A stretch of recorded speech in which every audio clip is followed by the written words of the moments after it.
Let me tell you something. If you ever inherit an old house in the country and think you're going to get some peace and quiet, you better double check the neighbors first, because the day I rolled up to my uncle's place, the universe had other plans.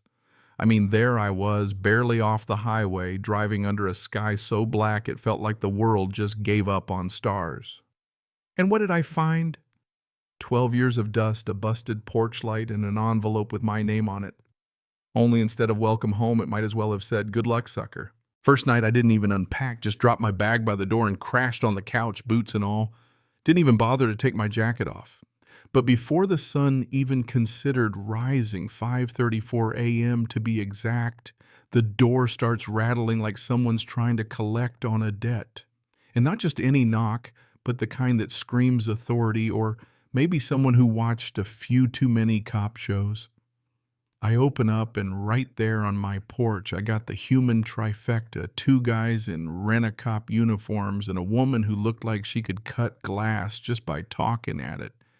Navy suit, tablet in hand, hair so blonde it was basically reflective. She doesn't even say hello, just jumps right in.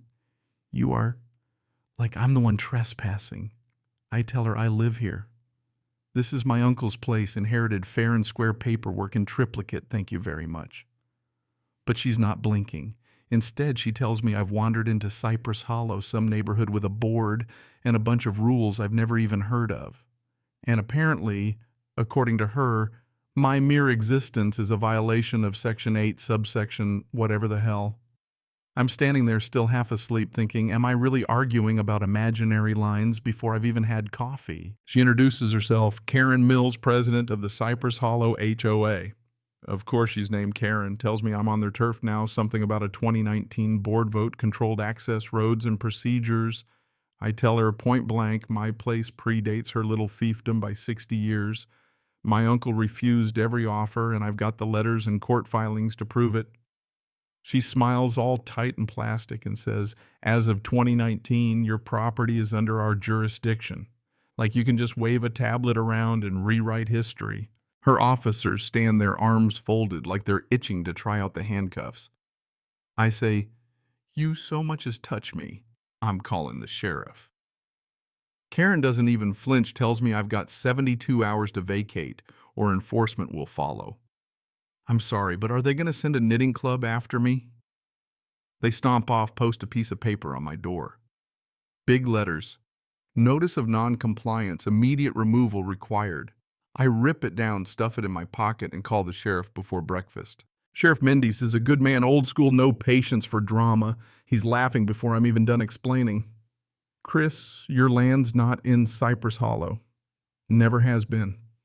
The plat maps, the parcel numbers, it's all clear as day.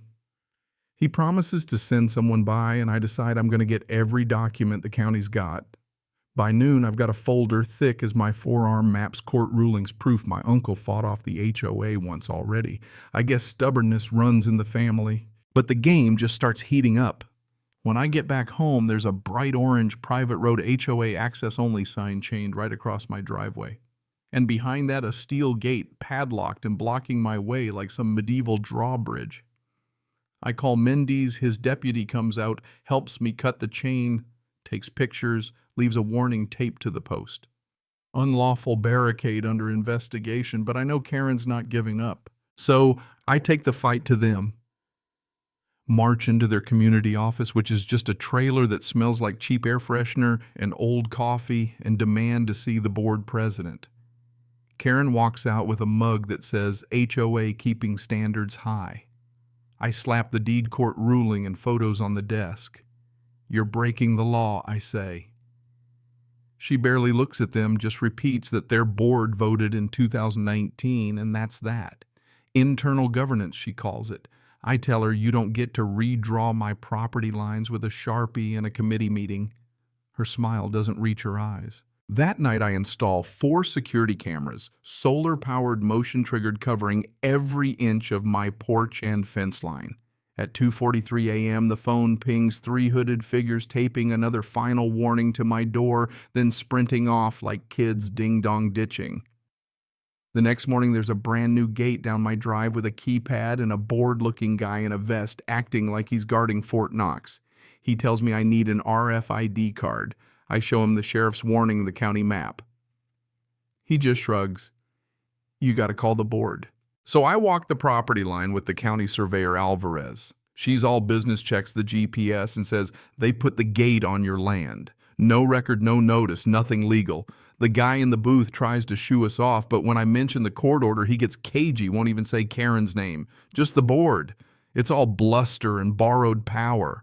Back home, I spread out the old and new maps looking for every dirty trick.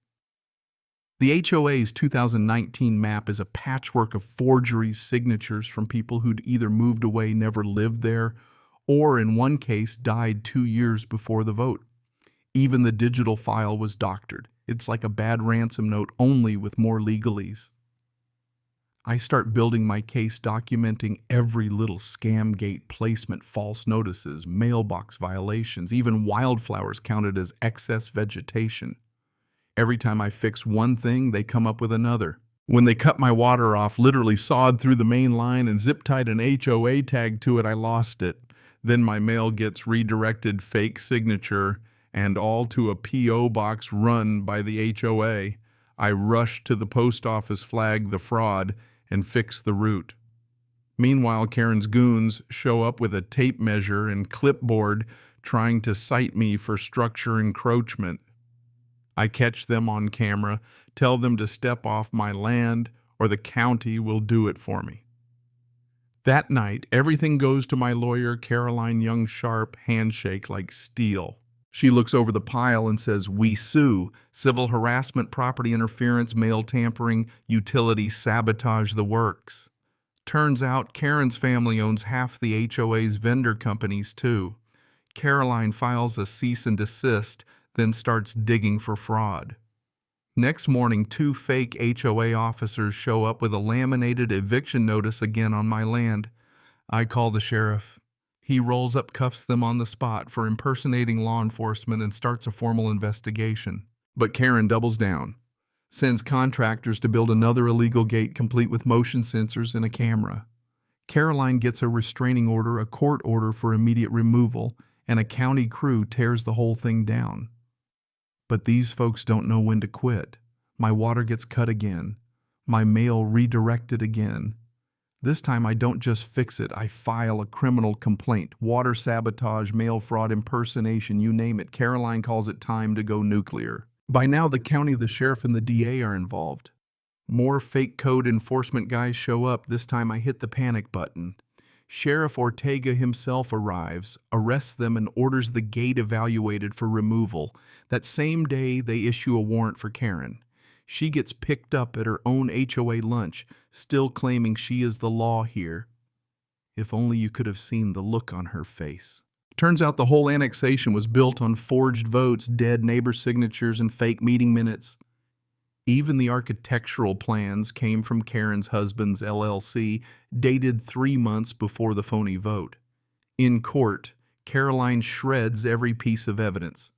The jury barely takes 3 hours. Karen gets 14 years in state prison. The other board members get between 4 and 8, and the judge dissolves the entire HOA as a fraudulent entity. All the gate signs patrols gone within 72 hours. A month later, I get a settlement check enough to fix the place up, repaint, repair the fence, even plant a new oak where the old one died during the blockade. I hang a sign by the private road, private drive. Not under HOA jurisdiction. Trespassers will be prosecuted. Knock first. And most evenings I sit on the porch, drink my coffee, and watch the cars slow down where Cypress Hollow used to be. Some stop, some don't. But tell me, if this was your land, would you have fought or would you have rolled over? Drop your story or your take on justice in the comments. Was I right to drag this circus into the light, or did I go too far? And hey, if you believe property rights matter more than fake authority, hit subscribe and let the world know where you stand.